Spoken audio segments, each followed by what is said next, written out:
महत्वाची बातमी, मुंबईच्या लोअर परळ परिसरामधल्या एका इमारतीला आग लागली आहे। कमला मिल परिसरामधील टाइम्स टॉवरवर ही आग लागली। अग्निशमन दलाच्या 3 गाड्या या घटनास्थळी दाखल झालेल्या आहेत। आगीचं नेमकं कारण कळू शकलेलं नाही, मात्र या बिल्डिंगमध्ये कुणीही नव्हतं अशी माहिती मिळते।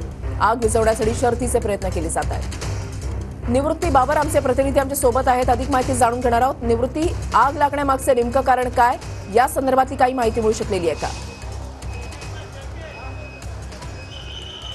नक्कीच वृषाली, मी सध्या टाइम्स टॉवर जो लोअर परेलमध्ये आहे त्याच ठिकाणी आहे आणि आपण पाहतोय की सकाळी 6:30 वाजता जे आहे ते या ठिकाणी या टाइम्स टॉवरला जे ते भीषण आग लागली होती आणि सकाळी 6:30 नंतर या ठिकाणी अग्निशमन दलाच्या 3 गाड्या ज्या आहेत त्या या ठिकाणी दाखल झाल्या होत्या, परंतु आग भीषण असल्याने अग्निशमन दलाच्या आणखी 3 गाड्या ज्या आहेत ते अग्निशमन जवानांकडून मागवण्यात आलेल्या आहेत आणि एकूण 6 अग्निशमन दलाच्या गाड्या ज्या आहेत त्या या ठिकाणी दाखल झालेल्या आहेत। आणि दुसरीकडे आपण जर पाहायला गेलं तर हा टाइम्स टॉवर जो आहे तो कमर्शियल टॉवर आहे, त्याच्यामुळे रात्री कोणतेही कर्मचारी या ठिकाणी नव्हते, त्याच्यामुळे कोणतीही जीवितहानी झाली नसावी असा अंदाज जो आहे तो सुरुवातीला प्राथमिक अंदाज अग्निशमन दलाकडून वर्तवण्यात आलेला आहे। परंतु अजून देखील आगीचं कारण जे आहे ते अद्याप अस्पष्ट आहे। परंतु आपण पाहतोय की वरून आगीचं काही जे टॉवरमधलं जे काही साहित्य होतं ते देखील जळून खाली पडताना आपल्याला पाहायला मिळते। सकाळी 6:30 वाजता जो आहे तो अग्निशमन दलाचे जवान या ठिकाणी दाखल झाले होते आणि या टॉवरमध्ये सर्व अनेक व्यावसायिक कार्यालय आहेत, त्याच्यामुळे मोठी